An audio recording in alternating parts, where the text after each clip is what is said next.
الحمدللہ وکفا والصلاة والسلام علی عبادہ الذین اصطفیٰ خصوصاً علی افضلہم وخاتم النبیین محمد الامین وعلی آلہ واصحابہ اجمعین. اعوذ باللہ من الشیطان الرجیم. بسم اللہ الرحمن الرحیم. اذا السماء انشقت وأذنت لربها وحقت وإذا الأرض مدت وألقت ما فيها وتخلت وأذنت لربها وحقت يا أيها الإنسان إنك كادح إلى ربك كدحا فملاقيه فأما من أوتي كتابه بيمينه فسوف يحاسب حسابا يسيرا وينقلب إلى أهله مسرورا وأما من أوتي كتابه وراء ظهره فسوف يدعو ثبورا ويصلى سعيرا انه كان في اهله مسرورا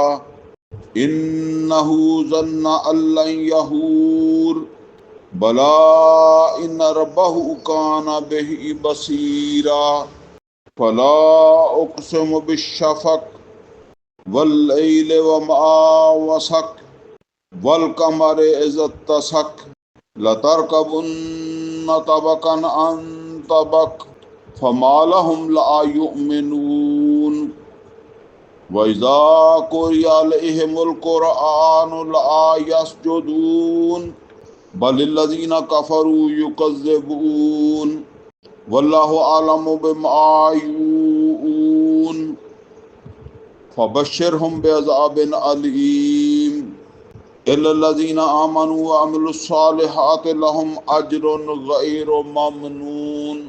صدق اللہ العلی العظیم. ربی اشرح لی صدری ویسر لی امری واحلل عقدۃ من لسانی یفقہوا قولی. اللہم ارنا الحق حقا وارزقنا اتباعہ وارنا الباطل باطلا وارزقنا اجتنابہ. آمین یا رب العالمین. عزیز دوستو، 30ویں سپارے میں سورہ انشقاق ہے جس کی میں نے ابھی تلاوت کی ہے. یہ 30ویں سپارے کے اندر جو صورتیں ہیں ان کے بارے میں پہلے عرض کر چکا ہوں کہ یہ صورتیں جو ہیں یہ نبی صلی اللہ علیہ وسلم پر وحی کے نزول کے بعد جو آغاز کے 3-4 سال ہیں ان کے اندر ان کا نزول ہوا ہے، جو پھر 30ویں سپارے کے اندر جو صورتیں ہیں میں ان کا ذکر کر رہا ہوں کہ یہ اس زمانے کا نزول ہے. اب آپ سمجھتے ہیں کہ اس زمانے میں نہ کوئی حج ہے، نہ کوئی زکوٰۃ ہے، نہ کوئی زکوٰۃ وہ فرض کی بات ہے، نہ کوئی فرض اس طرح 5 نمازیں فرض ہیں، نہ کوئی قتال فرض ہے، بہت ساری چیزیں، نہ کوئی حرام حلال میں سے کوئی اس طرح کے احکامات ابھی آئے ہیں، یہاں تک کہ کوئی نکاح طلاق کے بھی احکامات نہیں آئے. اس یعنی ویسے تو مکہ میں آپ کو پتہ ہے کہ قرآن کا کتنا حصہ نازل ہوا ہے، 2/3، یعنی 2 حصے قرآن مکہ میں نازل ہوا ہے. جہاں یہ احکامات وغیرہ نہیں تھے جو آج ہم جس کو آج ہم اسلام یا دین سمجھتے ہیں نا، یہ اس وقت تھے ہی نہیں، یہ احکامات آئے نہیں تھے.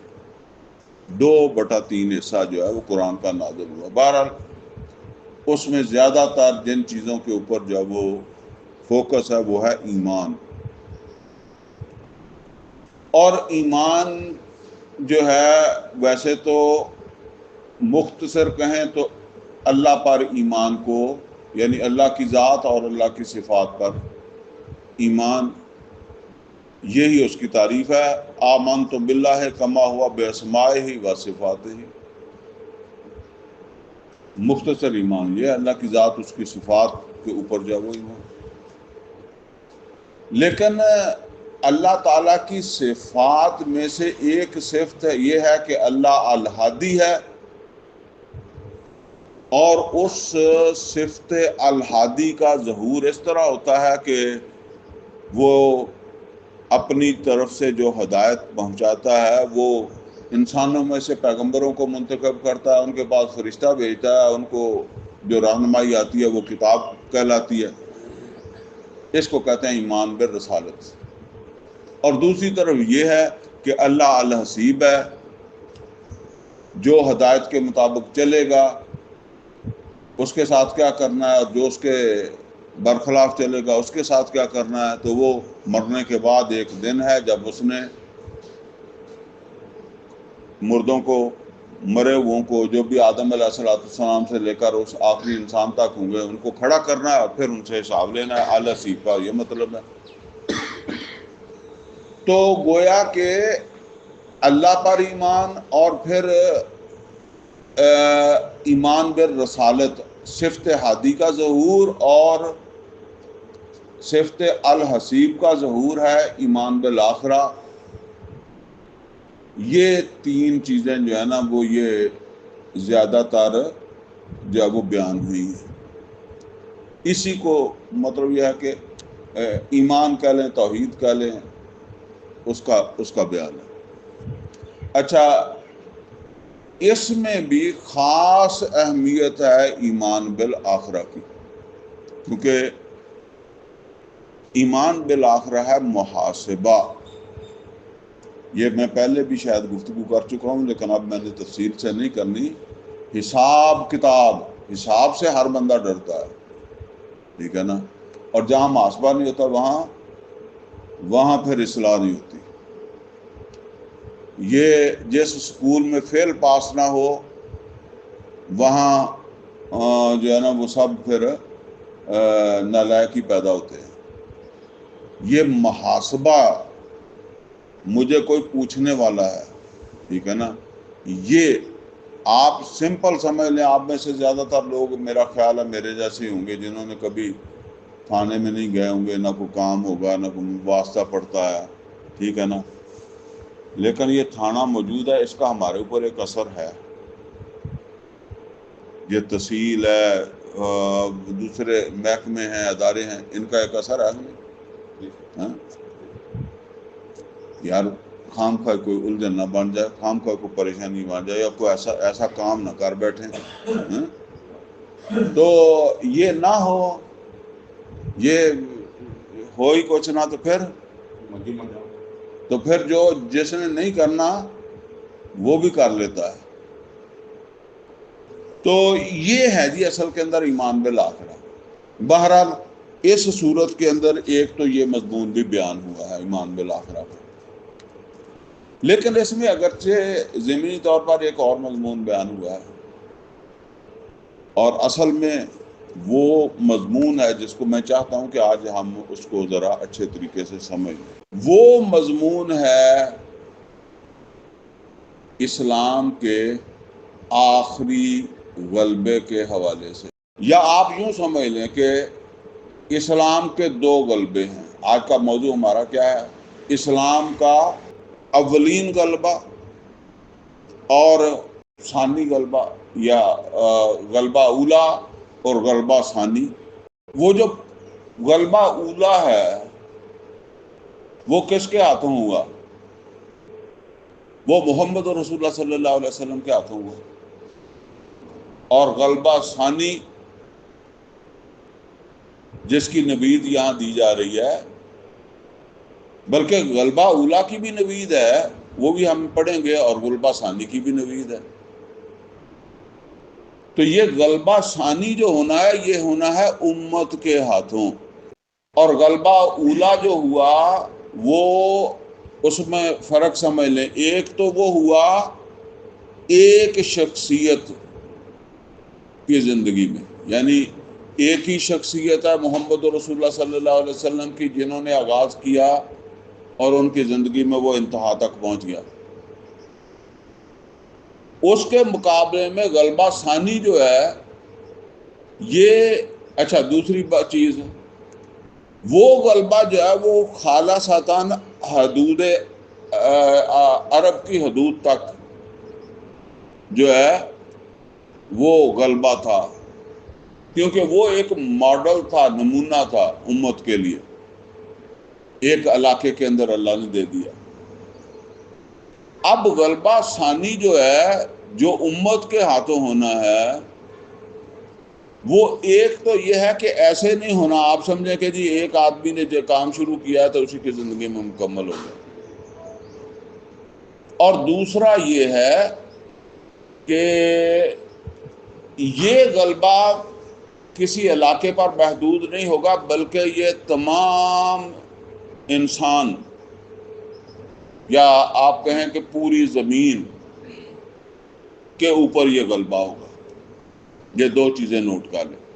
اچھا، چونکہ یہ صورت انشقاق ہم نے پڑھنی ہے تو اب اس میں دوسری چیزیں بھی ہیں، میں اس کا آغاز کرتا ہوں، پھر جب ہم جائیں گے اپنے موقع کے اوپر وہ ان آیات پر تو پھر ہم وہ سورہ مدثر کی آیات بھی اس کے ساتھ ملائیں گے، جن میں نبی صلی اللہ علیہ وسلم کو وہ ذمہ داری بھی بتائی گئی ہے، اور نبی صلی اللہ علیہ وسلم کو اس پہلے غلبہ اولا کی نوید بھی سنائی ہے۔ فرمایا اذا السماء انشقت، جس وقت آسمان جو ہے وہ پھٹ جائے گا، یعنی وہ قیامت کا دن۔ یہ قرآن کریم کے اندر دوسرے مقام پر بھی اللہ تعالیٰ نے فرمایا کہ اذا السماء 19ویں سپارے میں ہے، الفاظ شاید اس وقت میرے ذہن میں نہیں آ رہا ہے۔ اذا السماء انفطرت، جس وقت جو ہے وہ آسمان نہیں، اذا تشقق السماء بالغمام، جس وقت آسمان پھٹ جائے گا، اذا تشقق السماء بالغمام، غمام بادل پھٹ جائے گا اور بادلوں کی مانند ہو جائے گا۔ یعنی بادلوں سے مراد یہ ہے کہ بادل جو ہے وہ ٹکڑیوں میں پھرتے ہیں نا، ہلکے پھلکے سے، ہوا آئی ادھر کو دبا کے لے گئی، ادھر سے ہوا آئی ادھر کو دبا کے لے گئی، تو یہ ان کی روئی کے دانوں کی طرح اس طرح ان کا جو ہے نا وہ ہو جائے گا، یہ حالت ان کی جو ہو جائے گی۔ وَأَذِنَتْ لِرَبِّهَا وَحُقَّتْ، اور وہ اپنے رب کا اذن لے گا آسمان، یعنی اپنے رب کا اذن جو ہے اس کو مانے گا، وحقت، اور یہی اس کے لائق ہے۔ یعنی یہ اس کی مجال ہی نہیں ہے کہ وہ جو ہے وہ اس طرح نہ ہو جس طرح اللہ حکم دے۔ اللہ کا حکم ہوگا تو اسی طریقے سے وہ، یعنی دیکھنے میں جتنا مرضی لگے کہ کیا ہو جائے گا، ہو جائے گا۔ آگے فرمایا اذا الارض مدت، اور جس وقت زمین جو ہے وہ پھیلا دی جائے گی۔ قرآن کریم میں آیا کہ زمین اور ہی زمین میں تبدیل کر دی جائے گی۔ ایک جگہ آیا اذا دکت الارض دکن دکا، جس وقت زمین جو ہے وہ کوٹ کوٹ کے ریزہ ریزہ کر دی جائے گی۔ مطلب جس طرح آپ یوں سمجھ لیں کہ کوئی چیز جو ہے نا وہ سخت ہے تو اس کو بھی برادہ بنا دیا جائے گا، کوئی پتھر کوئی چیز سب وہ برادہ بریک کر دیا جائے گا۔ اچھا، اب اسی طریقے سے جو ہے وہ یہاں جو یہ بات فرمائی جا رہی ہے وَإِذَا الْأَرْضُ مُدَّتْ، جس وقت زمین کو جو ہے وہ پھیلایا جائے گا۔ یہ پھیلانے سے مراد کیا ہے؟ دیکھیں زمین جو ہے یہ گول ہے۔ اب اس کو ایک مثال سے سمجھ لیں، خاتون جس وقت روٹی پکاتی ہے تو وہ پہلے پیڑا بناتی ہے نا، تو وہ پیڑا جو ہوتا ہے جب روٹی بنتا ہے تو پھر وہ پھیل جاتا ہے، ٹھیک ہے نا۔ اس طرح زمین جو ہے وہ پھیلا دی جائے گی. سورہ غالباً ابراہیم ہے جس میں فرمایا لا ترى فیہا عوجا ولا امتا، تو نہیں دیکھے گا اس میں کوئی اونچی جگہ اور نہ کوئی کھڈا. یعنی یہی ہے نا، کوئی گہری جگہ کوئی اونچی جگہ. اونچی جگہ وہ ہے ہمالیہ پہاڑ، اور کھڈا سمندر، کھڈا ہی ہے سارا. زمین گھومتی سر بھی. تو جو ہے نا وہ تو کوئی جو ہے وہ اس کے اندر جو ہے وہ اونچ نیچ نہیں دیکھے گا، سب کو جو ہے وہ جو ہے نا وہ سب برابر ہوگی. تو فرمایا کہ لا ترى فیہا عوجا ولا امتا، نہ اس کے اندر جو ہے وہ تو کوئی اونچائی دیکھے گا، بلندی دیکھے گا، نہ کوئی گہرائی دیکھے گا، سب برابر کٹ کٹ کے برابر.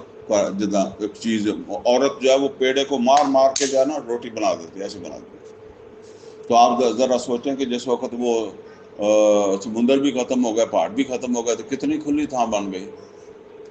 یہاں لینا ہے اللہ نے حساب کتاب. ٹھیک ہے. تو آگے فرمایا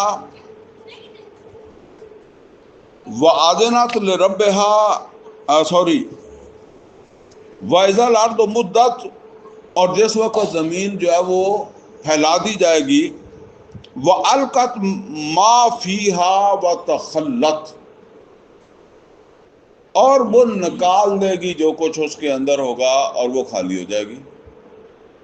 اچھا، اس سے ایک چیز ہم عام طور پر ہمارے ذہن میں آتا ہے مردے نکل آئیں گے. مردے تو نکل ہی آئیں گے، ٹھیک ہے نا، لیکن زمین میں اور بھی بہت کچھ ہے. کبھی ہم نے غور کیا ہو نا. دیکھیں یہ ہم کہتے ہیں جی سوئی کے مقام سے گیس نکلی، تو سوئی زمین کا ہی حصہ ہے نا. تو وہ گیس کہاں سے نکلتی ہے؟ زمین سے. تو گیس کی صفت کیا ہے؟ آگ لگتی ہے اسے. اچھا، زمین کے اندر سے جو ہے وہ پٹرول، ڈیزل اور اس طرح کی بہت ساری چیزیں جو ہے وہ جو نکلتی ہیں، جلتی ہیں. کوئلہ، یہ کوئلہ بھی جو ہے وہ اب نکالتے بھی ہیں، اور پتھر کا وہ کوئلہ یہ سب جو ہے وہ جلنے والی چیزیں ہیں نا. اچھا، زمین کے اندر آگ ہے. وہ جب ہم پڑھتے تھے اس وقت تو وہ کسی اور طریقے سے سمجھاتے تھے، لیکن زمین کے اندر آگ ہے. اور یہ آگ ایسے ہی سمجھ لیں جس طرح وہ کوئی انڈا لے کر آپ وہ آٹے کا جو پیڑا خاتون بناتی ہے نا، تو وہ پیڑے کے اندر چھپا دیں انڈا. اوپر آٹا ہوگا نا، تو انڈا کہاں ہوگا؟ نیچے اس کے اندر. اچھا، اگر کہیں وہ اوپر آٹے کی جو سطح ہے وہ پتلی ہوتی ہے تو وہاں سے کیا ہوگا؟ انڈا باہر آئے گا یا نظر آئے گا. اسی طرح سمجھ لیں جیسے کہتے ہیں نا کوٹنگ کرنا، کوئی چیز اوپر کوٹ کر دینا. زمین آگ کے اوپر جو ہے نا وہ ویسے یہ کرسٹ ہی ہے، ٹھنڈی ہو گئی ہے یہ، ٹھیک ہے نا، لیکن اب یہ شکل بن گئی ہے جیسے اوپر آپ سمجھ لیں کہ مٹی کی کوٹنگ ہے اور اندر آگ ہے. جہاں کہیں وہ کوٹنگ کمزور ہوتی ہے اور کیونکہ وہ آگ تو مارتی ہے جوش، تو وہ جوش مارتی ہے، تو پھر اس کو ہم کیا کہتے ہیں؟ لاوا. یہ جو لاوا آگ نکلتی ہے نا جس سے زلزلہ آتا ہے، تو یہ زمین سے جو ہے وہ جب آگ نکلتی ہے، چلیں ہم پہلے نہیں دیکھتے تھے، آج کل یہ سوشل میڈیا وغیرہ آ گئے ہیں تو یہ گھر بیٹھے بھی آپ کو یہ چیزیں دکھا دیتے ہیں. کبھی وہ آگ نکلتی دیکھیے، اور پھر نکلنے کے بعد جس وقت وہ بہتی ہے تو وہ اس طرح بہتی ہے جیسے دریا بہتا ہے، نہر بہتی ہے، پانی آگ بہ رہی ہوتی ہے، ٹھیک ہے نا. اس طریقے سے جو ہے وہ چل رہی ہوتی ہے آگ. وہ کہاں سے آئی ہے آگ؟ وہ اسی کے پیٹ سے جو ہے وہ نکلی ہے نا. اچھا، پھر جو ہے وہ یہ ضروری نہیں ہے، عام طور پر ہم سمجھے کہ خشکی پر ہی ایسا ہوتا ہے. سمندر کے اندر سے جو ہے وہ لاوے نکل آتے ہیں، پھوٹتا ہے۔ اچھا جب سمندر کے اندر سے وہ لاوا پھوٹتا ہے، کچھ سمندر کے اندر جگہ کمزور ہوئی، وہاں سے آگ نے جب وہ مارا جوش باہر نکلی۔ سمندر کے اندر تو پانی ہوتا ہے، لیکن پانی اس آگ کو بجھا نہیں سکتا، وہ آگ جلتی رہتی ہے، پانی اپنی جگہ پانی رہتا ہے۔ تو قرآن کریم میں اللہ تعالیٰ کیا فرماتا ہے کہ وہاں پانی بھی ہوگا اور آگ بھی ہوگی۔ یہ نظارے تو دنیا کے اندر ہی ہے نا۔ ابھی اتنا کچھ تو وہ ہے جس کو ہم نے مان لیا ہے یا دیکھ لیا ہے، لیکن پتہ نہیں زمین کے اس اندر اور کیا کچھ ہوگا۔ تو جب اس کو جو ہے وہ چوڑا کر دیا جائے گا تو وہ جو جہنم ہے اس کی آگ تو اس کے اپنے اندر ہی کافی ہے، ٹھیک ہے نا۔ وہ لاوے کو ذرا ذہن میں رکھیں تو وہ تو جہنم تو یہی بن جائے گی۔ بہرحال اور بھی پتہ نہیں کیا کچھ ہوگا، یہی گیسیں جلنے لگ جائیں گی۔ ایٹم بم وغیرہ کی تو ضرورت نہیں، ویسے وہ بھی بنے پڑے ہیں، وہ بھی اسی کے اندر چل جائیں گے جس نہیں چلے۔ تو بہرحال اللہ تعالیٰ فرماتا ہے کہ وَأَلْقَتْ مَا فِيهَا تَخَلَّتْ وَأَذِنَتْ لِرَبِّهَا وَحُقَّتْ، اور وہ زمین بھی ٹھہرنے نہیں لگی، وہ اپنے رب کا اذن لے گی، اور یہی اس کا حق ہے، یہ ایسا ہی اس کو کرنا چاہیے، اور اس کو یہ زیب ہی نہیں دیتا، یا وہ ایسی ہے ہی نہیں کہ جو ہے نا وہ اس کے برخلاف جائے، اللہ کی مرضی کے برخلاف جائے۔ اب بات آ رہی ہے، یہ ساری باتیں سنانے کے بعد، یہ ساری باتیں آخرت کی باتیں ہیں، قیامت کی باتیں ہیں نا، اس وقت ہی ایسا سب کچھ ہونا ہے۔ تو فرمایا یا ایھا الانسان انک قادح الی ربک قدحا فملاقی، اے انسان تو نے مشقت پر مشقت برداشت کرتے ہوئے، گرتے پڑتے، دھکے کھاتے کھاتے تو نے ہم سے ملاقات کرنی، فملاقی، ہم سے ملاقات کرنی ہے، یعنی اس وقت تو نے ہم سے ملاقات کرنی ہے جب یہ سارے جس وقت کے حالات کا تمہیں بتایا جا رہا ہے۔ اچھا یہاں ایک بات کہی اللہ تعالیٰ نے، اور وہ عمومی بات کہی ہے، یہ نہیں کہ ایک انسان، انسانوں تم نے مشقت جھیلتے جھیلتے، اٹھاتے اٹھاتے جو ہے وہ مجھ تک پہنچنا ہے، میرے سامنے کھڑا ہونا ہے، میرے ساتھ ملاقات کرنی ہے۔ تو یہ مشقت کون سی؟ ہمیں تو کوئی محسوس نہیں ہوتی، چلو کسی کو ہوتی ہوگی، سب آدمیوں کو تو مشقت نہیں ہے۔ اصل کے اندر اس مشقت کو ہم نے مشقت سمجھا نہیں ہے، سمجھ گئے؟ اور انسان کی ایک جو ہے نا وہ نفسیات ہے کہ انسان جو ہے اگر جیل کے اندر کچھ عرصہ رہے گا نا تو وہ جیل کا عادی ہو جائے گا، وہ اس ماحول کو ایکسیپٹ کر لے گا۔ جن گھروں میں ہمارے دادا رہتے رہے ہیں ہم نہیں رہ سکتے، وہ عادی تھے، وہ رہتے رہے ہیں، ہمارے لیے ممکن نہیں ہے، ہم اس کے عادی ہیں۔ اور ہو سکتا ہے اگلا زمانہ کو اور آ جائے تو وہ ہماری اولادیں کہیں یہاں پتہ نہیں کیسے زندگی گزار لی انہوں نے، یہ انسان تھے جانور تھے۔ تو یہ اسی طریقے سے جب ہوتا ہے، اب دیکھیں ہر آدمی کتنا دباؤ کے اندر ہے، مشقت کے اندر ہے، اور تقریباً میں سمجھتا ہوں کہ الجھنوں کی وجہ سے 25% ہر آدمی، ہر انسان پاکستانی کا تقریباً جو ہے وہ پاگل ہے اپنے مسائل کی وجہ سے۔ آپ دیکھیں صبح سے شام تک تقریباً ہر آدمی، اس کی جو جتنی بھی بھاگ دوڑ ہے وہ کس کے لیے ہے؟ پیٹ کے لیے ہے۔ پیٹ سے مراد یہ نہ سمجھیں کہ جی صرف روٹی کے لیے۔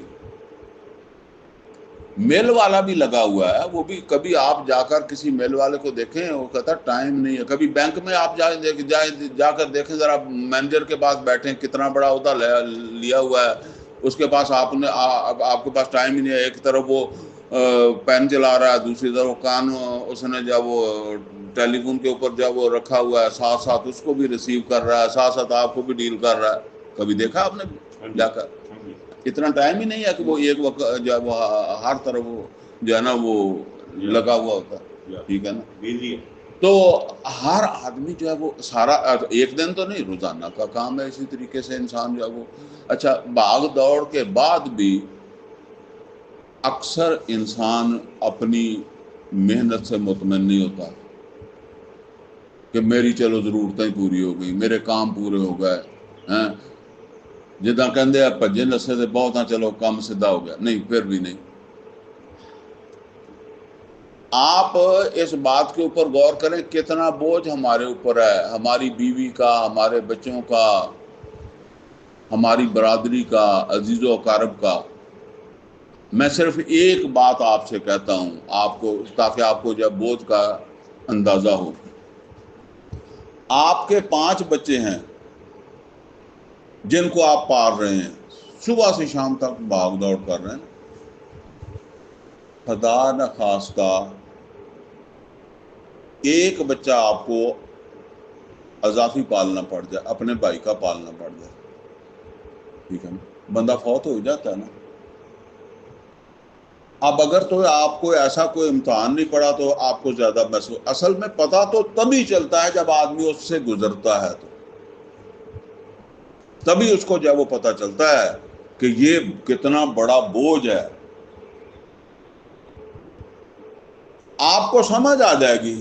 حالانکہ وہ ایک بچہ آپ 5 پہلے ہی پال رہے ہیں، اس ایک کا بوجھ آپ کو 5 سے زیادہ محسوس ہوگا.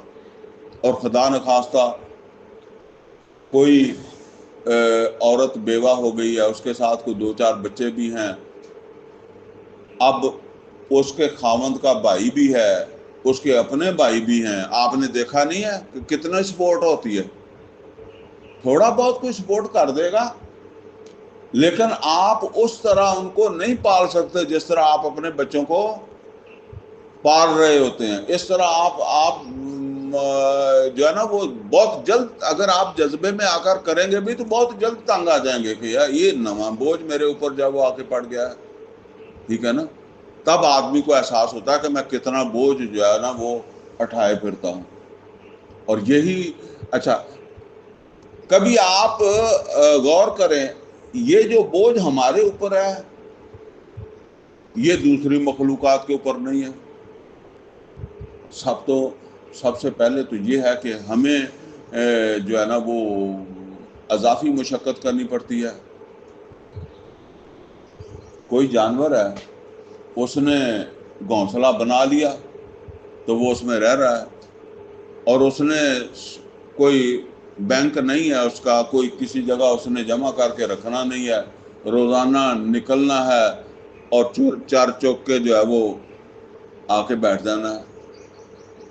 اور ہمیں اس کے اوپر جب وہ اطمینان نہیں ہوتا، ہم اس کے اوپر جب وہ مطمئن ہی نہیں ہوتے. ہم وہ جیسے چکی چلانے والا ہوتا ہے یا وہ بیل ہوتا ہے، اسی طریقے سے ہم جب وہ چلتے رہتے ہیں. اکثر لوگ جو ہے نا وہ ایک دھوکے میں مبتلا رہتے ہیں. بس ابھی ہم نے فارغ ہو جانا ہے، ابھی ہم نے فارغ ہو جانا ہے، ابھی ہم نے فارغ ہو جانا ہے. وہ میں کہا کرتا ہوں کہ جب آدمی چلتا ہے نا تو وہ کہتا موڑ کے آگے سیدھا ہے، پھر آگے موڑ آ گیا، آگے اس نے کہنا موڑ کے آگے سیدھا ہے، بس موڑ کے آگے سیدھا ہے. وہ موڑ نہیں ختم ہوتا، قبر آ جائے گی. ٹھیک ہے نا؟ اسی طرح موڑ سیدھا کرتے کرتے قبر آ جائے گی. میں ایک واقعہ بتاؤں آپ کو کہ ایک آدمی تھے، وہ اسی طریقے سے میں نے ان سے جو ہے وہ درخواست کی کہ میں نے انہیں کہا کہ آپ ٹائم دیا کریں قرآن سیکھنے کے لیے. مجھے دیر کی بات ہے، بہرحال کچھ اس طرح میں نے ان سے ٹائم کہا یا درس میں آیا کریں. انہوں نے کہا جی اصل کے اندر نا ابھی میری مصروفیت ہے، بس یہ میری بچیاں ہیں، ان کی شادی ہو جائے نا پھر میں نے ٹائم ہی دینا ہے. اچھا وہ بات ہوئی، کوئی 10-15 سال گزر گئے، وقت گزر ہی جاتا ہے. ان کی بچیاں کی بھی شادی ہو گئی.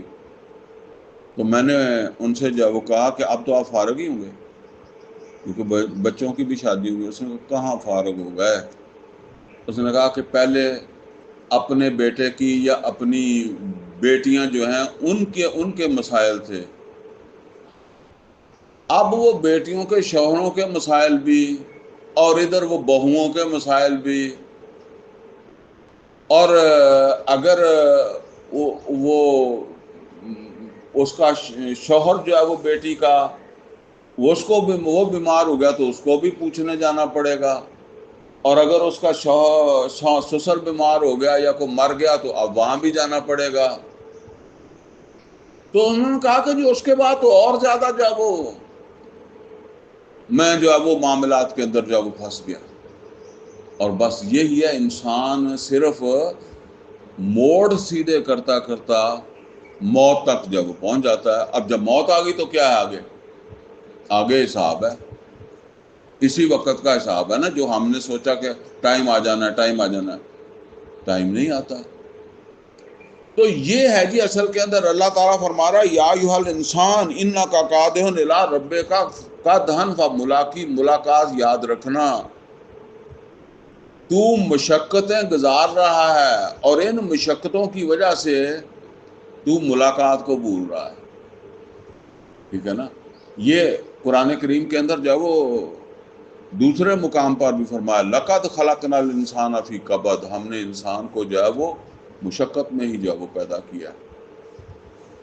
تو فرمایا کہ یا ایھا الانسان انک کادح الی ربک قدحا فملاقی، اور اس ملاقات پر کیا ہوگا فاما من اوتی کتابہ بیمینہ، جس کو اس کا اعمال نامہ جو ہے اس کے دائیں ہاتھ میں ملا فسوف یحاسب حسابا یسیرا، تو اس کا تو حساب ہوگا بڑا آسان. یہ عائشہ صدیقہ رضی اللہ تعالیٰ عنہ نے پوچھا کہ آسان حساب کیا ہے؟ تو نبی صلی اللہ علیہ وسلم فرمایا کہ اللہ تعالیٰ کوئی وہ فروڑا پھراڑی نہ کرے، بس دیکھے اور کہے چلا جا. وہ اس سے مجھے یاد آ گیا، ویسے قوانین بدلتے رہتے ہیں. میں پاکستان سے باہر رہا ہوں نا، تو پہلے ایسے ہوتا تھا کہ جو لوگ باہر سے آتے تھے تو ظاہر ہے باہر سے جو آتے ہیں کوئی نہ کوئی چیز ان کے پاس یہ یہاں بنا لیتے ہیں، حالانکہ کچھ چیزیں ایسی ہوتی بھی نہیں تھی. تو یہ بنا لیتے ہیں جی فلاں پر جو ہے وہ کسٹم لگے گا، فلاں پر لگے گا. تو اب ظاہر ہے وہ فلائٹیں آتی تھیں عام طور پر کراچی ایئرپورٹ کے اوپر، تو رش بھی لگ جاتا تھا. تو انہوں نے اب سب کو چیک نہیں کر سکتے تھے، یا اس وقت نہیں کرتے تھے، تو وہ کرتے تھے کہ فلائٹ میں سے کوئی 10-15 بندوں کو چیک کر لو. تو 10-15 نے چیک ہونا ہے، ہر ایک کے سر پر ایک بوجھ ہے کہ یار شاید چیکنگ میں ہی آ جاؤں گا، لہذا ہر کوئی بندہ جو ہے نا وہ اپنے حساب کتاب میں رہے. اچھا پھر جس وقت آ گئے تو اس میں انہوں نے جو ہے وہ کوئی 10-15 بندے جو ہے وہ جو نکالنے وہ سائڈ پہ کر لیے، باقی بندے جا رہے ہیں بغیر حساب کے، حساباں یسیرہ کے ساتھ ہی جا رہے ہیں. ٹھیک ہے نا. اب ہو سکتا ہے ان کے پاس کوئی کچھ اوپر نیچے ہو، ٹھیک ہے نا، لیکن وہ تو نکل گئے. اور وہ جن کو روک لیا ان کو جب کھولیں گے تو اس میں لازمی کوئی نہ کوئی چیز نکل آئے گی. باہر سے آ رہے ہیں، کوئی نہ کوئی چیز ایسی نکل آئے گی جی اس کے اوپر بھی کسٹم لگتا ہے اور اس کے اوپر بھی لگتا ہے. ٹھیک ہے نا. بس یہی ہے، جس کا وہاں کھاتا اللہ کے یہاں کھل گیا، حساب کتاب شروع ہو گیا، وہ گیا پھنس. اسی کا وہ قرآن کریم میں غالباً سورہ انعام میں فرمایا نا کل من یصرف عنہ یومئذ فقد رحمہ، جس کو اس دن اللہ تعالیٰ نے پھیر دیا، فارغ کر دے، جاؤ جدا کہنا چل جا. وَمَن یصرف عنہ یومئذ فقد رحمہ، وہ ہے جس کے اوپر اللہ کا رحم ہوا. ہم کہتے ہیں نا کہ اللہ تعالیٰ کی رحمت، تو وہ ہے جس کے اوپر اللہ کا رحم ہوا. وَذَلِكَ الْفَوْزُ الْعَظِيمُ، اور یہ ہے بڑی کامیابی جس کو یہ مل جائے کہ اللہ پوچھے ہی نہ، ایسے گزار دے. بہرحال جو ہے وہ فرمایا فَأَمَّا مَنْ أُوتِيَ كِتَابَهُ بِيَمِينِهِ فَسَوْفَ يُحَاسَبُ حِسَابًا يَسِيرًا وَيَنْقَلِبُ إِلَىٰ أَهْلِهِ مَسْرُورًا، اور اب وہ بڑی خوشی خوشی اپنے گھر والوں، کیونکہ پہلے تو کسی کو ہوش ہی نہیں ہوگا گھر والوں کا، اپنی جان چھوٹے گی تو پھر اب وہ اسے یاد آئے گا، ٹھیک ہے نا، اپنا بوجھ جو ہے نا وہ اترا ہوا ہوگا، تو پھر اب ان کو کہے گا، بڑی خوشی خوشی جا کے ان کو بتائے گا کہ میں تو الحمدللہ نکل آیا۔ وَأَمَّا مَنْ أُوتِيَ كِتَابَهُ وَرَاءَ ظَهْرِهِ، اور وہ جس کو اس کا اعمال نامہ دیا جائے گا پیٹھ کے پیچھے سے۔ اب یہ کوئی حکمت ہوگی، پتہ نہیں پیچھے ہاتھ بننے ہوں گے یا کیا بات ہے، بہرحال یہ ان کو اعمال نامہ، یہ جو فیل ہونے والے ہیں نا، جہنم جانے والے، ان کو ملے گا پیچھے سے۔ تو فرمایا کہ وَأَمَّا مَنْ أُوتِيَ كِتَابَهُ وَرَاءَ ظَهْرِهِ، اس کی ظہر کے پیچھے سے، پیٹھ کے پیچھے سے دیا جائے گا، فَسَوْفَ يَدْعُو ثُبُورًا، تو وہ تو اسی وقت ہی موت کی دعائیں کرنے لگ جائے گا، موت مانگنا شروع ہو جائے گا۔ جہنم ابھی نہیں گیا لیکن وہی اسے پتہ لگ گیا انجام کیا ہے۔ فَسَوْفَ يَدْعُو ثُبُورًا وَيَصْلَىٰ سَعِيرًا، لیکن دعاؤں سے کام نہیں چلے گا، دھکیل دیا جائے گا جلتی ہوئی آگ کے اندر۔ اِنَّهُ كَانَ فِي أَهْلِهِ مَسْرُورًا، بے شک یہ اپنے گھر والوں کے اندر بڑا خوش و خرم رہ رہا تھا۔ اچھا، اس سے کوئی یہ نہ سمجھے کہ گھر والوں میں ناراض رہنا چاہیے، خوش نہیں رہنا چاہیے۔ اصل کے اندر مطلب یہ ہے کہ اپنے گھر والوں کے اندر آپ اتنے مگن ہو جائیں کہ آپ کو اپنی ذمہ داری بھول جائے، ٹھیک ہے نا۔ دوست احباب کے ساتھ آپ اتنے مصروف ہو گئے کہ آپ نماز ہی نکل گئی۔ نبی صلی اللہ علیہ وسلم کے بارے میں عائشہ صدیقہ رضی اللہ تعالیٰ عنہ فرماتی ہیں کہ نبی صلی اللہ علیہ وسلم گھر میں بیٹھے ہوتے تھے، بعض اوقات بڑی جو ہے نا وہ پیار محبت کی باتیں کر رہے ہوتے تھے، اور اچانک اذان کی آواز آتی تھی تو نبی صلی اللہ علیہ وسلم ایسے اٹھ جاتے تھے جیسے ہمارے ساتھ ان کا کوئی تعلق ہی نہیں، ٹھیک ہے نا۔ یہ مطلب ہے کہ اپنا وہ فرض، اور جو میں نے کئی دفعہ آپ کو بتایا کہ سورہ احزاب پڑھیں، نبی صلی اللہ علیہ وسلم سے بیویوں نے نان نفقہ مانگا ہے۔ اب اگر محمد رسول اللہ صلی اللہ علیہ وسلم کوئی تجارت کریں، کوئی محنت کریں، تو آپ باہنر انسان ہیں، کر سکتے ہیں، لیکن پیچھے کیا جائے گا؟ وہ تقاضا جس کے لیے اللہ نے رسول بنایا، تو کیا کہا؟ مجھ سے طلاق لے لو، یہ نہیں چھوڑ سکتا، تم کو چھوڑ سکتا ہوں۔ جہاں تمہاری کوئی ضرورت پوری ہوتی ہے نا، وہاں ضرورت پوری کر لے، ناراضگی بھی کوئی نہیں جسے کہتے ہیں، میں خوشی خوشی فارغ کر دوں گا، ٹھیک ہے نا۔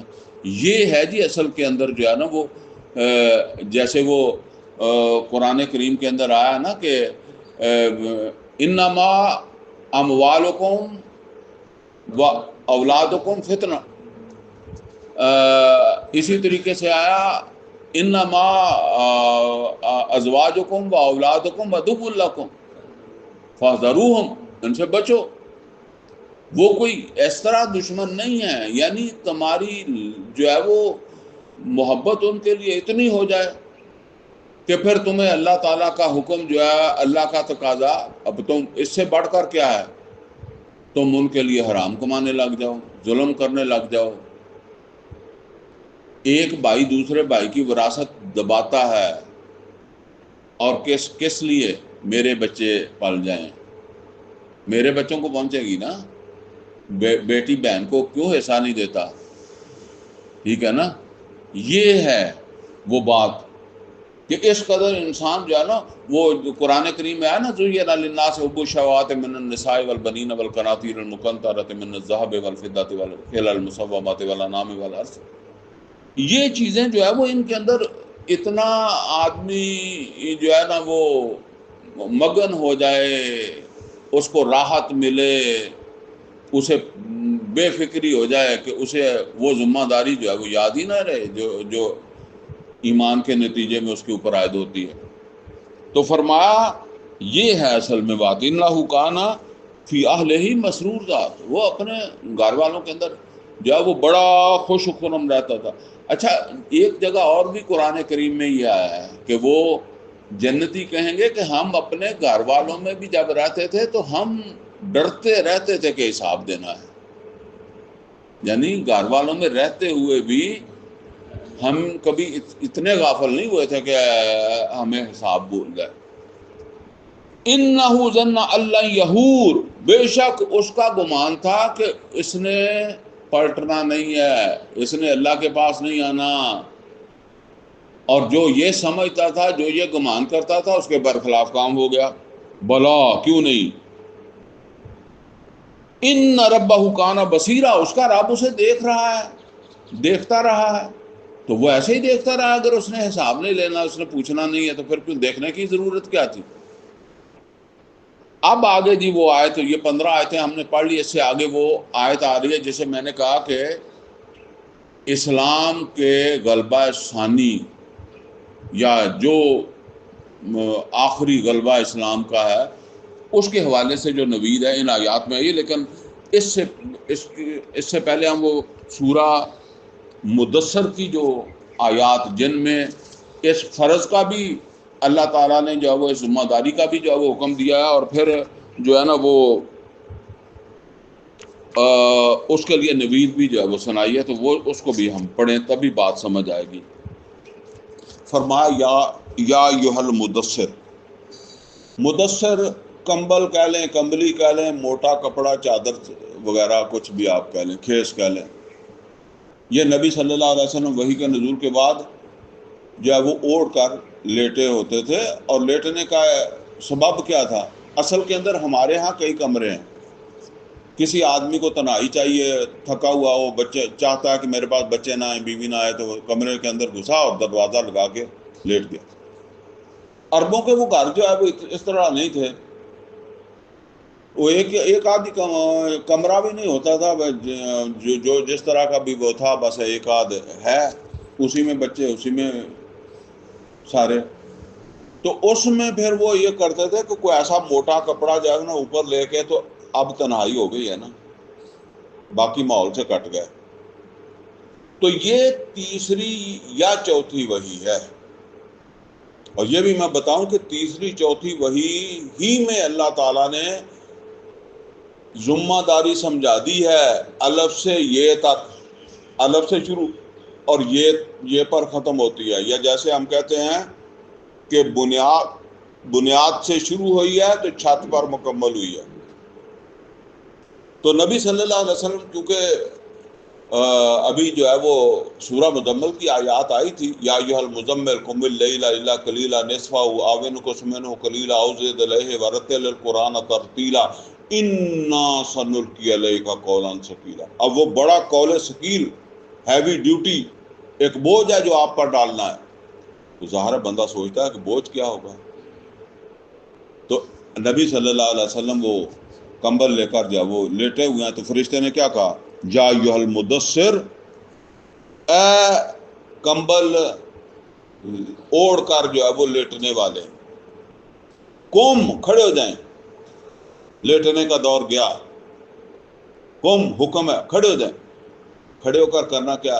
فانذر، انذر کیا ہے؟ انذار، انذار کہتے ہیں خبرداری، خبردار کریں۔ خبردار، کبھی آپ نے دیکھا ہوگا کہ استاد کہتا ہے کہ میں تمہیں خبردار کر رہا ہوں، فیل ہو جاؤ گے، اپنے آپ کو بچاؤ فیل ہونے سے، ٹھیک ہے نا؟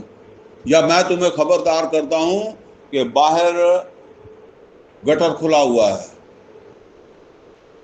بغیر رات کا وقت ہو تو بغیر جو ہے وہ لائٹ کے نہ نکلنا، خبردار، کسی پریشانی مصیبت سے آگاہی دینا۔ قوم، کھڑے ہو جائیں، فانذر، نذیر اسی سے ہے، انا ارسلناک شاہدا و مبشرا و نذیرا۔ قوم فانذر، کھڑے ہو جائیں اور انذار کریں، خبردار کریں۔ اور کتنی دفعہ خبردار کریں؟ ایک دفعہ کر دیں، نہیں، فرمایا وَرَبَّكَ فَكَبِّرْ. یہ کب تک کرنا ہے خبردار؟ جب تک آپ کے رب کی بڑائی قائم ہو جائے، آپ کے رب کا بڑا ہونا مان لیا جائے. یہ بڑا ہوتا ہے نا، بڑا کہتے ہیں، بڑے سے بڑائی. اور پنجابی میں کہتے ہیں وڈے تو وڈیائی. یہ کدی سنا ہے نا، وڈیائی. یہ وڈیائی بڑائی ہے. اچھا، اب ذرا دیکھیں ماحول کیا ہے. میں نے آپ کو بتایا کہ تیسری یا چوتھی وہی ہے. مکے کے اندر 360 بت حرم میں پڑے ہوئے ہیں. باقی عرب کے اندر تو جو تھے لوگوں کے گھروں میں بھی تھے. حرم کے اندر اللہ کے گھر میں 360 بت پڑے ہوئے ہیں. اور پورا ماحول جو ہے وہ ان بتوں کو معبود مان رہا ہے. اگر اس وقت ایک شخص آ کر حرم کے اندر ان 360 بتوں میں کھڑا ہو کر کہتا ہے اللہ اکبر، تو یہ اللہ اکبر کا کیا مطلب ہے؟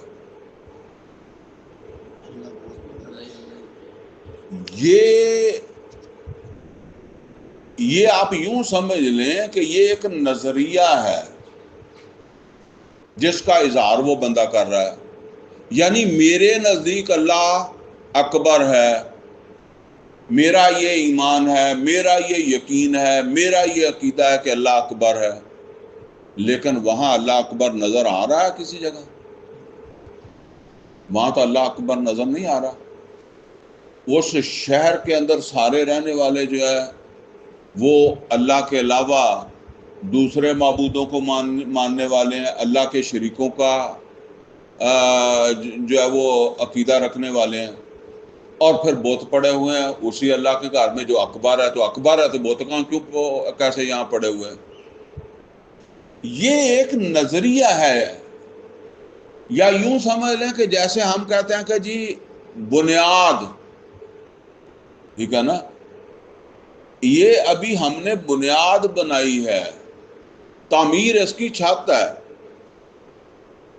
اچھا، اب یہ جب تک نبی صلی اللہ علیہ وسلم مکہ میں رہے ہیں، ہجرت سے پہلے تک اس سے زیادہ بڑائی نہیں ہو سکی تھی، نہ ہو سکتی تھی.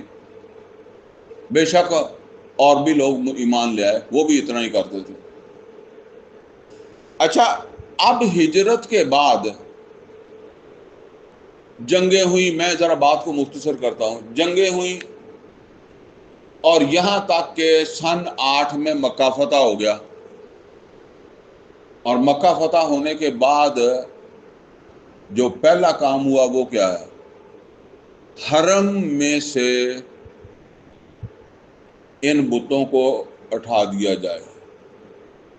یہ جو شریک ہیں ان کو ختم کر دیا جائے.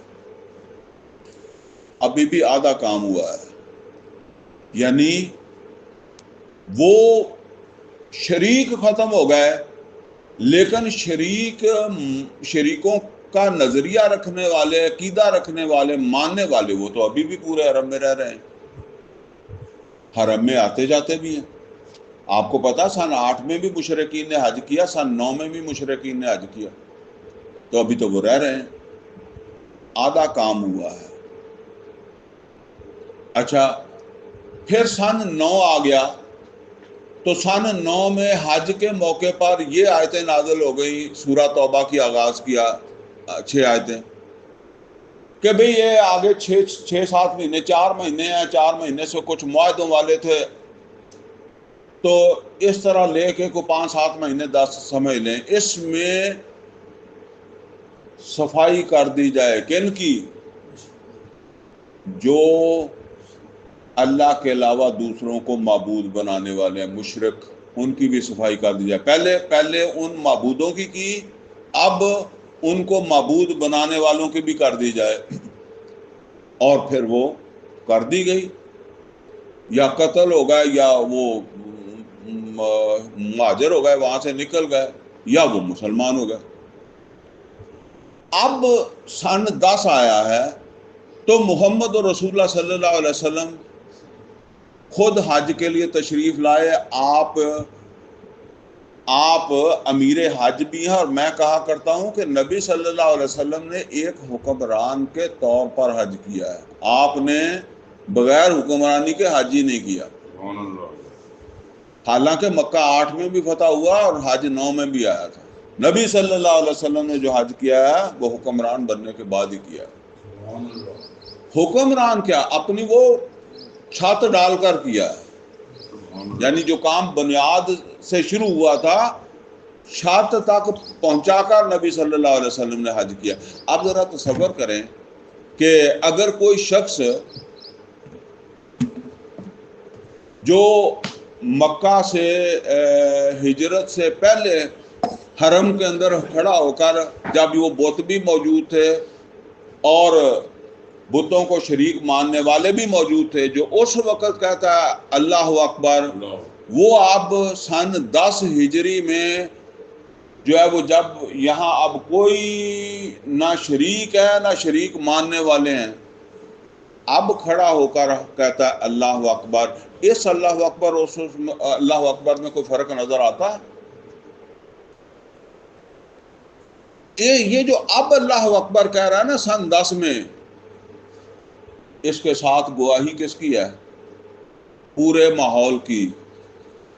حرم خود گواہ ہے سبحان اللہ. کہ یہاں کوئی شریک اور نہیں ہے, الحمدللہ. اور عرب کی وہ سرزمین اس بات کی گواہ ہے کہ کوئی ایسے نظریے کا حامل نہیں ہے جو اللہ کے علاوہ جو وہ. یہ ہے کبریائی. یہ صرف یہ نہیں تھا کہ ایک دفعہ حرم میں جا کر جب آپ نعرہ مار کے آ جائیں اللہ اکبر یا ایھا المدثر قم فانذر, اور کب تک وربک فکبر. یہ ہے اصل کے اندر وہ کبریائی جس کو قائم کرنے کے لیے اللہ تعالیٰ نے نبی صلی اللہ علیہ وسلم کو حکم دیا. آگے فرمایا وَرَبَّكَ فَكَبِّرْ وَثِيَابَكَ فَطَهِّرْ. اب یہ آیتیں ویسے میں پڑھ رہا ہوں, میں کسی تفصیل میں نہیں جانا. وَثِيَابَكَ فَطَهِّرْ, اور اپنے لباس کو یا کپڑوں کو یا بستر کو سمجھیں, جو بھی آپ کے استعمال کے کپڑے ہیں ان کو پاکیزہ رکھیں. وَالرُّجْزَ فَاهْجُرْ, اور ناپاکی سے اپنے آپ کو دور رکھیں. وَلَا تَمْنُن تَسْتَكْثِرْ, اور اس کے ویسے کئی طرح ترجمہ کیا جاتا ہے, لیکن وَلَا تَمْنُن, روکے نہیں, تَسْتَكْثِرْ, آپ کو بہت کثرت سے دیا جائے گا. یعنی یہ جو کام کرنا ہے اس کے لیے خرچہ بھی کرنا ہے, جان اور مال دونوں لگیں گے. وَرَبَّكَ فَكَبِّرْ, اس کبریائی کے لیے 2 چیزیں تو آپ کو لگانی پڑیں گی. ایک کیا ہے؟ مال جان. جان, اور دوسرا ہے مال. تو روکے نہیں. وَلَا تَمْنُن تَسْتَكْثِرْ, کثرت سے ملے گا. وَلِرَبِّكَ فَاصْبِرْ, اور اپنے رب کے لیے اب حوصلہ کرنا ہے. کام آسان نہیں ہے, یہ ہمیشہ سے بتایا. جیسے کہتے ہیں کام آسان نہیں ہے, ویسے بھی جان مال لگانا آسان نہیں ہے, اور ویسے کام بھی آسان نہیں ہے. کام بھی جو ہے نا وہ بھاری ہے. پیچھے سورہ مزمل میں بتایا اِنَّا سَنُلْقِي عَلَيْكَ قَوْلًا ثَقِيلًا. اچھا جی, یہ تو نبی صلی اللہ علیہ وسلم کو ذمہ داری بتائی. کچھ عرصے کے بعد پھر آیتیں نازل ہوئیں, اس کے اندر آ کر جو ہے نا وہ پھر نبی صلی اللہ علیہ وسلم کو پھر اللہ تعالیٰ کی طرف سے جو ہے نا وہ ایک جسے کہتے ہیں کہ نوید بھی جو ہے وہ سنائی گئی. وہ نوید جو ہے نا وہ سورہ مدثر کی آیت نمبر 32 سے شروع ہو رہی ہے.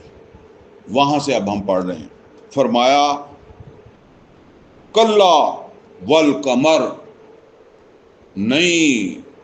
اب اس کے پیچھے آپ یہ سمجھیں کہ مکے کے لوگ جو ہے نا وہ ناکام بنانے کے اوپر جب وہ لگے ہوئے ہیں نا, تو اللہ تعالیٰ اس پس منظر میں فرما رہا نہیں, ناکامی نہیں ہوگی. کلا والقمر,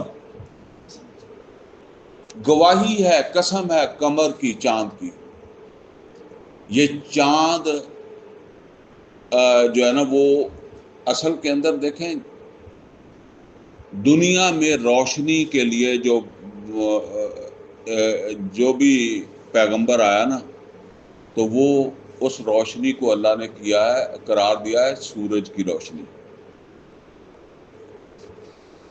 یعنی بھرپور روشنی سورج کی ہوتی ہے نا، لیکن جب سورج کی روشنی جو ہے وہ نہ ہو تو دوسری روشنی رات میں جو آپ کو میسر آتی ہے وہ کس کی ہے؟ چاند کی۔ تو جب نبی صلی اللہ علیہ وسلم آئے ہیں تو اس وقت سورج تو نہیں تھا، اس وقت کیا تھا؟ اس وقت چاند کی روشنی بھی مدھم پڑ چکی تھی، کیونکہ نبی صلی اللہ علیہ وسلم اور جو آپ سے پہلے آخری رسول ہیں ان کا کتنا درمیانی گیپ ہے؟ 600 سال، 650 سال کا بنتا ہے۔ 571 عیسوی میں نبی صلی اللہ علیہ وسلم پیدا ہوئے ہیں اور 40 سال کی عمر اور شامل کر رہے ہیں جب وہی آئی ہے، کوئی اور 2 سال تین آپس میں ڈال سکتے ہیں تو وہی کوئی 625 سال۔ اب آپ کو پتا ہے کہ 625 سال میں وہ روشنی جو سورج کی کے بعد چاند کی چلی ہے وہ بھی اندھیرے میں تبدیل ہو گئی تھی، یا آپ یوں کہہ سکتے ہیں کہ کچھ ستاروں کی چمک باقی ہے، کہیں کہیں کوئی عالم دین بیٹھا، کوئی علم والا بیٹھا ہے، جس طرح آج کوئی مدرسے میں بیٹھا، کوئی کسی جگہ بیٹھا، کوئی اپنا علم پھیلا رہا، ٹھیک ہے نا، اپنی جگہ کچھ نہ کچھ لے بیٹھا، باقی وہ محمد اور رسول اللہ صلی اللہ علیہ وسلم کی بات نہیں ہے۔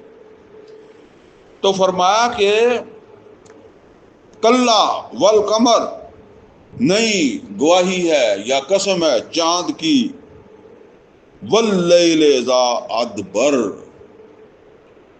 اور رات کی جب وہ پیٹھ پھیرنے لگے، یعنی وہ چاند کی روشنی گئی اور رات آ گئی اور رات بھی اب پیٹھ پھیرنے لگ گئی ہے، یعنی لوگ سمجھتے ہیں نہیں، لیکن اللہ فرما رہا ہے کہ میرے حساب کتاب میں تو اب رات پیٹھ پھیر رہی ہے۔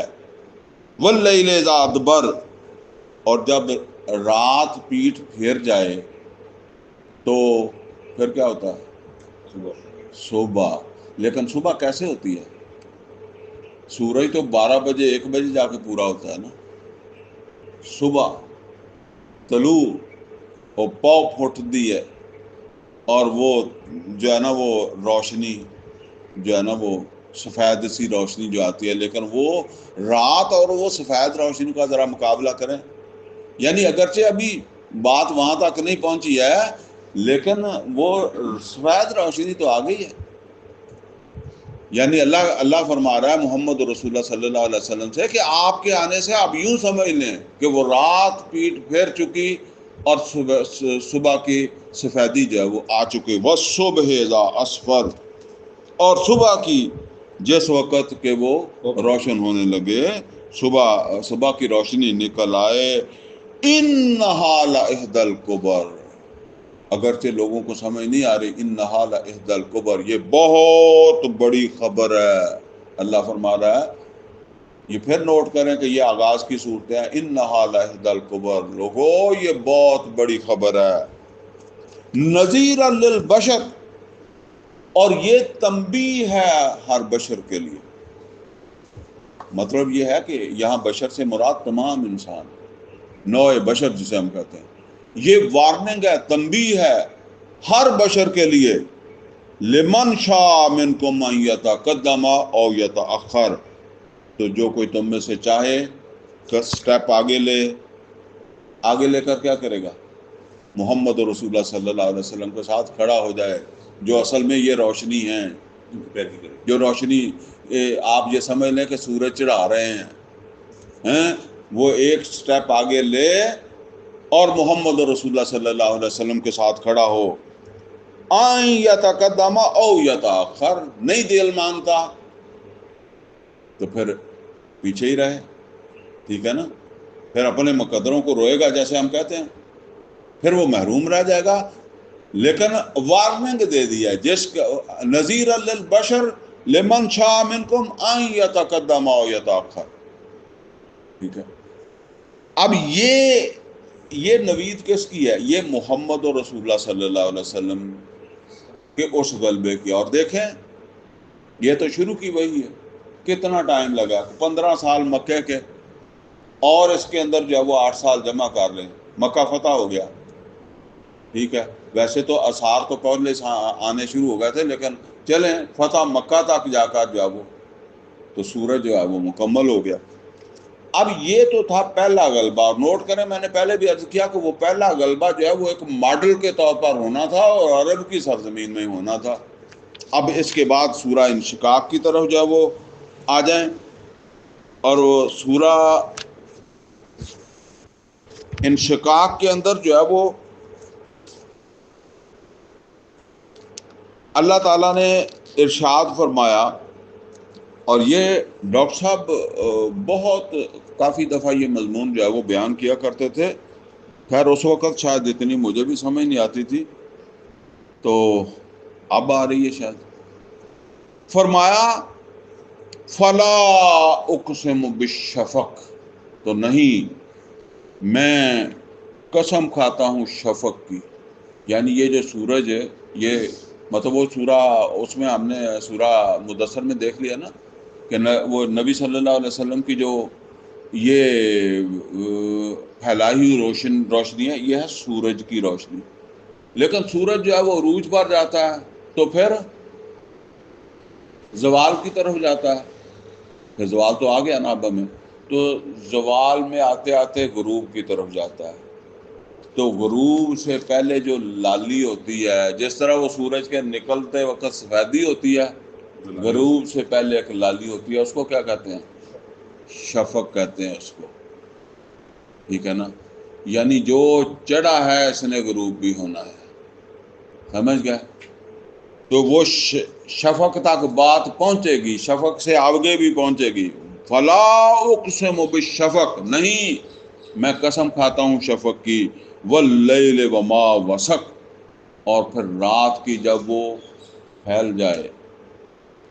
اب وہ رات پھیلی ہوئی ہے، اگر آپ اس طرح دیکھیں نا، جو رات نبی صلی اللہ علیہ وسلم کے آنے سے پہلے وہ 600 سال کی وہی کے بعد جو صورتحال ہوئی تھی، وہ اب اسی طرح ہی. میں وہ کہا کرتا ہوں کہ کوئی ایک گاؤں دکھا دیں، کوئی ایک شہر دکھا دیں جہاں اس طرح اللہ کی کبریائی ہو جس طرح عرب کے اندر اللہ کا تقاضا تھا اور محمد رسول اللہ صلی اللہ علیہ وسلم نے کی تھی. وہ نہیں ہے. تو فرمایا واللیل وما وسق، اور رات کی جب وہ پورے طرح پھیل جائے رات. والقمر اذا اتسق، اور چاند کی جب وہ پورا ہو جائے. یعنی یہ جو اب غلبہ ہونا ہے، یہ سورج کا غلبہ نہیں ہونا، کیونکہ وہ خاصا پیغمبر تھا. اب غلبہ جو ہونا ہے وہ ہونا ہے امت کے ذریعے سے. تو ظاہر ہے امت میں سے کوئی اس لیول کے لوگ نہیں ہو سکتے، نہ پیغمبر کے لیول کے، نہ صحابہ کے لیول کے. لہٰذا اس کو پھر جو ہے وہ کہا گیا کہ یہ رات بھی ختم ہو گئی. تو فرمایا کہ واللیل وما وسق والقمر اذا اتسق، اور چاند کی گواہی ہے، چاند کی قسم جب وہ پورا ہو جائے. اچھا، چاند کا مسئلہ یہ ہے کہ چاند ہوتا ہے، سورج تو ہوتا ہے ایک دم پورا، وہ جب سامنے آتا ہے تو پورا ہی سامنے آتا ہے. چاند آتا ہے 14 دن کے بعد، کہتا ہے نہیں 14ویں دا چاند، تو وہ آتا ہے آہستہ آہستہ. اچھا، اس میں بھی ایک بات ہے، والقمر اذا اتسق. ایک بات تو یہ ہے کہ یہ چاند پورا ہوگا، لیکن پورا کیسے ہوگا؟ یعنی پورا ایسے ہوگا جیسے چاند پورا ہوتا ہے، ایک دم پورا نہیں ہوگا. لَتَرْكَبُنَّ طَبَقًا عَنْ طَبَقٍ، تم اس چاند کی روشنی تک پہنچو گے تو صحیح، لیکن طَبَقًا عَنْ طَبَقٍ، درجہ بدرجہ، سٹیپ بائی سٹیپ. اب وہ بات نہیں ہوگی کہ جی ایک شخص نے جو ہے وہ تحریک چلائی ہے اور اس کے بننے سے پہلے جب وہ غلبہ ہو گیا. ٹھیک ہے نا.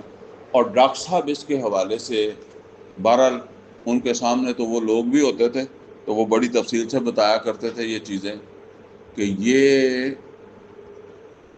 کچھ ہمارے اندر کمزوریاں بھی ہیں. میں کام کر رہا ہوں تو میری بھی یہ خواہش ہوتی ہے کہ جیسے نبی صلی اللہ علیہ وسلم کی آنکھوں کے سامنے سب کچھ ہو گیا، میری بھی آنکھوں کے سامنے سارا کچھ ہو جائے، میرے ہاتھوں ہی سارا کچھ ہو جائے. جو جماعت بنتی ہے وہ بھی سمجھتی ہے کہ ہمارے ہی ہاتھوں جو ہے وہ سارا کچھ ہو جائے. ڈاکٹر صاحب کہا کرتے تھے کہ اس کام کا آغاز 400 سال پہلے، یعنی 1000 سال بعد، نبی صلی اللہ علیہ وسلم کے 1000 سال بعد آنے والی شخصیت ہے شیخ احمد سرہندی رحمۃ اللہ علیہ. تو ڈاکٹر صاحب فرمایا کرتے تھے یہ کام ان سے شروع ہو گیا ہے، لیکن چونکہ یہ طبقاً ان طبقی ہونا ہے، ایسے نہیں ہونا. اور وہ پھر اس کے اندر جو ہے نا وہ تقریباً سب کو شمار کرتے تھے. یہ نوٹ کر لیں، ایک ایسا ہے جو ہم نے بھی ڈال دیا، ایک ایسا اس کے اندر جو ہے وہ سمجھے تبلیغی جماعت نے ڈال دیا، ایک ایسا جو ہے وہ اس کے اندر جو ہے وہ شاہ ولی اللہ نے جو ہے وہ ڈال دیا، جس نے کوئی جماعت بھی نہیں بنائی، نہ وہ تبلیغی جماعت کا، نہ وہ جماعت اسلامی کا، وہ بھی اپنا ڈال گیا. ٹھیک ہے نا. اور اسی طریقے سے ڈاکٹر صاحب یہ فرمایا کرتے تھے کہ ایک حصہ اس کے اندر جو ہے وہ ڈال دیا ہے، جہاں آپ کہہ لیں کہ قائد اعظم یہ پاکستان جو بن گیا، یہ بھی ایسا اس کے اندر جو ہے وہ ڈال گیا. ٹھیک ہے نا. اچھا، یہ بات بڑی عجیب آپ کو لگتی ہے. دیکھیں، ہم مسلمان ہیں نا، تو ہم اشہد لا الہ الا اللہ کہنے کے بعد کیا واقعی ہم سچ بولتے ہیں، جھوٹ نہیں بولتے؟ کیا ہم واقعی حلال کھاتے ہیں؟ کیا ہم گناہوں سے شعوری طور پر بچتے ہیں؟ نہیں بچتے. اکثریت کا کیا حال ہے؟ بس جی وہ اس بات پر مطمئن ہے جی میں اللہ کو، میں نے کلمہ تو پڑھتا ہوں نا جی، حلال کھاتا ہوں یا نہیں کھاتا. تو بھائی پاکستان نے بھی کلمہ پڑھا ہوا ہے، حلال کھاتا ہے نہیں کھاتا. اور وہ کلمہ کیا ہے کہ پاکستان کے آئین کے اندر یہ بات طے ہے کہ یہ ملک اسلامی ہے، اور اس ملک میں کوئی قانون سازی جو ہے وہ قرآن و سنت کے منافی نہیں مان سکتی. یہ ڈاکٹر صاحب کہا کرتے تھے یہ کلمہ ہے ایک اجتماعیت کا. باقی جس طرح میں بھی کلمہ پڑھتا ہوں اور میں بھی حرام کھا لیتا ہوں، جھوٹ بول لیتا ہوں، اس طرح سمجھے کہ اجتماعی سطح کے اوپر بھی ایسا ہی ہے. اور باقی یہ سمجھ لیں، یہ جو کام، یہ اب تو جو ہے نا وہ مجھے بہرحال اب تک یہ سمجھ آئی ہے کہ یہ کام ہونا ہے اللہ کی طرف سے اور ہونا ہے اچانک. ٹھیک ہے نا. اب آپ شاید اختلافات کاری نے میرے ساتھ، لیکن میرے منہ میں جو بات آتی ہے وہ میں بول دیا کرتا ہوں. دیکھیں، ہر بندہ کہتا ہے پاکستان کا آرمی چیف جو ہے وہ امریکہ لگاتا ہے. یہ جو اب آیا ہے اس کو کس نے لگایا ہے؟ روکتے روکتے آ گیا، یعنی کسی کا بس ہی نہیں چلا، اور وہی امریکہ اب اس کے ساتھ جو ہے وہ اپنے معاملات سیدھے کرنے کے میں جو ہے وہ لگا ہوا ہے. تو جب اللہ کسی کو لائے گا کون اسے روک سکے گا؟ کہاں سے لائے گا مجھے یہ نہیں پتا، لیکن دو چیزیں اس میں ضرور ہوں گی، اور دو چیزیں درکار ہیں. ایک تو خود اس کے اندر اسلام اور ایمان درکار ہے، دوسرا اس کے پاس ڈنڈا چاہیے. ٹھیک ہے نا. بغیر ڈنڈے کا نہیں. نیرا تسی کہو کہ مولوی میں لمبی داڑھی والا مسیتے بیٹھا لگ پائے گا، وہ نہیں کچھ کر سکتا. دو چیزیں ضروری ہیں جس طرح وہ ذوالقرنین کے پاس تھی نا، ایمان بھی اور طاقت بھی. اور وہ اللہ کیسے لے آئے گا؟ ہم تو یہ پڑھ چکے ہیں کہ یوسف علیہ السلام کے بھائیوں نے تو یوسف علیہ السلام کو کنویں میں پھینکا تھا، اللہ نے انہیں بادشاہی تک جاؤ پہنچا دی. تو بہرحال یہ ڈاکٹر صاحب کہا کرتے تھے کہ یہ سٹیپ بائی سٹیپ اب زیادہ دور نہیں ہے، یہ اینڈ تک پہنچ رہا ہے کام. ٹھیک ہے نا. تو مایوس ہونے کی ضرورت نہیں ہے. البتہ یہ بات ہے کہ ہر آدمی اپنی جگہ یہ دیکھے کہ میرا کیا کنٹریبیوشن ہے، میں نے اس میں کتنا حصہ لیا. اور یہ بات سمجھ لیں، کسی فرقے، کسی مسلک، کسی جماعت، کسی دوسری تیسری چیز، اصل کے اندر ہوتا کیا ہے، جو جماعت میرے باپ کی تھی میں نے بھی وہی رکھی ہوئی ہے.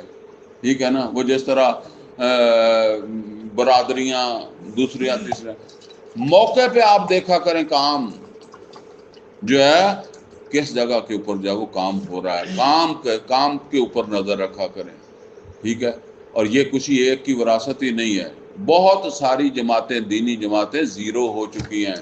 وہ میں تو کبھی کبھی پوسٹر لگا کے لاتا ہوں تو ان کو بڑی آگ لگ جاتی ہے، ٹھیک ہے۔ کرپٹ ہیں اکثر دینی جماعتیں، اندر گھس کر دیکھیں آپ، اکثر دینی جماعتیں جو آپ کو سمجھتے ہیں کہ جی بڑے دور والے سمجھتے ہیں، ٹھیک ہے۔ میں تو جو ہے وہ فقیر کی طرح جو ہے وہ پھرتا رہا ہوں نا، تو جن کا باہر بھرم ہے اندر ان کے بھی کچھ نہیں ہے، بہرحال تو اس لیے کام کریں، بڑھ کر کریں اور اپنا حصہ ڈالیں، کام ہو جائے گا۔ تو فرمایا لَتَرْكَبُنَّ طَبَقًا عَنْ طَبَقٍ، تم درجہ بدرجہ، اسٹیپ بائی اسٹیپ اس روشنی تک پہنچ جاؤ گے، اور وہ روشنی ہوگی پھر پوری جب وہ زمین کے اوپر جب وہ اسلام کے غلبے کی روشنی۔ اب یہ تو نوید یہاں تک تھی، آگے کی آیتیں ہم پڑھ لیں۔ فَمَا لَهُمْ لَا يُؤْمِنُونَ، کیا بات ہے، یہ مانتے ہی نہیں، ان کو یقین نہیں آتا، یہ ایمان نہیں لاتے۔ وَإِذَا قُرِئَ عَلَيْهِمُ الْقُرْآنُ لَا يَسْجُدُونَ، جب ان کے سامنے قرآن پڑھا جاتا ہے، قرآن پڑھ کر بتایا جاتا، سمجھایا جاتا، پھر بھی ان کے دل مائل نہیں ہوتے، یعنی پھر جو اصل میں سجدہ کیا ہے، جھکنا تو پھر بھی جو ہے وہ اللہ کی بات پیچھے اصل میں آیا نا کہ لمن شاء منکم ان یتقدم او یتاخر، پھر بھی یہ آگے قدم بڑھانے کے لیے جب تیار نہیں ہے۔ بل الذین کفروا یکذبون، تو فرمایا کہ بلکہ یہ کافر جو ہیں یہ تو اس کو جھوٹ ہی سمجھتے ہیں۔ واللہ اعلم بما یوعون، اور اللہ کو تو معلوم ہے ان کے دلوں کے اندر اصل بات کیا ہے، کس وجہ سے یہ قدم آگے نہیں بڑھاتے۔ فبشرہم بعذاب علیم، تو فرمایا ان کو خوشخبری دے دے دردناک عذاب کی۔ الا الذین آمنوا وعملوا الصالحات، آخری آیت ہے، الا الذین آمنوا وعملوا الصالحات، سوائے ان لوگوں کے جو ایمان لائیں اور عمل صالح کریں۔ اچھا جی، یہ عمل صالح کیا ہے؟ جب سورت نازل ہو رہی ہے، آیتیں نازل ہوئی، اس وقت عمل صالح کیا؟ جب کہ نماز 5 وقتہ فرض نہیں ہے، سود حرام نہیں ہے، کوئی زنا کی سزا نہیں آئی ہے، کوئی چور کے ہاتھ کاٹنے کی سزا نہیں آئی ہے، ٹھیک ہے، نہ کوئی جوا حرام ہے، نہ کوئی شرط حرام ہے، تو وہ تو میں نے بتایا کہ بات تو ایمان کی آ رہی ہے۔ تو پھر وہ جو فرمایا ربا کا فکبر، یہ ہے عمل صالح، ٹھیک ہے نا۔ تو فرمایا الا الذین آمنوا وعملوا الصالحات، سوائے ان لوگ کے جو ایمان لائیں اور اچھے عمل کریں، اس کام کے اندر جو ہے وہ اپنے آپ کو جو ہے وہ کھپائیں، لہم اجر غیر ممنون، تو وہ ہو سکتا ہے منزل پر پہنچے، ہو سکتا ہے راہ میں رہ جائے۔ سارے تو صحابہ بھی نہیں پہنچے، خدیجہ الکبریٰ رضی اللہ تعالیٰ عنہ سب سے پہلے ایمان لانے والی اور سب سے زیادہ قربانی دینے والی، انہوں نے کیا دیکھا؟ انہوں نے وہاں سے بت اٹھتے دیکھے؟ انہوں نے دین کا غلبہ دیکھا؟ کچھ بھی نہیں دیکھا۔ کبھی ان کے مطلب یہ ہے کہ ایمان والی بات ہے، باقی آدمی اپنے حساب سے سوچے تو اس کے تو خیال میں یہ کیا بات آ سکتی ہے کہ جی کبھی یہ اٹھیں گے، کبھی یہاں سے مشرکوں کا خاتمہ ہو جائے گا۔ حضرت یاسر رضی اللہ تعالیٰ عنہ کیا سوچ سکتے ہیں؟ سمیہ رضی اللہ تعالیٰ عنہ کیا سوچ سکتی ہیں؟ اور وہ 70 آدمی جو احد کے اندر شہید ہوئے، بدر میں بھی شہید ہوئے صحابہ کرام رضی اللہ، وہ کیا سوچ سکتے ہیں کہ جی وہ وقت کون سا ہے، وہ جو سورہ مدثر کے اندر نوید اللہ تعالیٰ نے سنائی ہے وہ کب پوری ہونی ہے، ہمیں تو نہیں پتا۔ تو لہٰذا یہ کام تو ہونا ہے، لیکن یہ گارنٹی نہیں ہے کہ آپ کے میرے سامنے ہونا ہے یا آپ کے اور میرے ہاتھوں سے ہونا ہے۔ بس اپنا حصہ اس کے اندر جب ڈالیں، اللہ سے دعا فرمایا الا الذین آمنوا وعملوا الصالحات لہم اجر غیر ممنون، ان کا اجر کبھی ختم نہیں ہونے والا ہے۔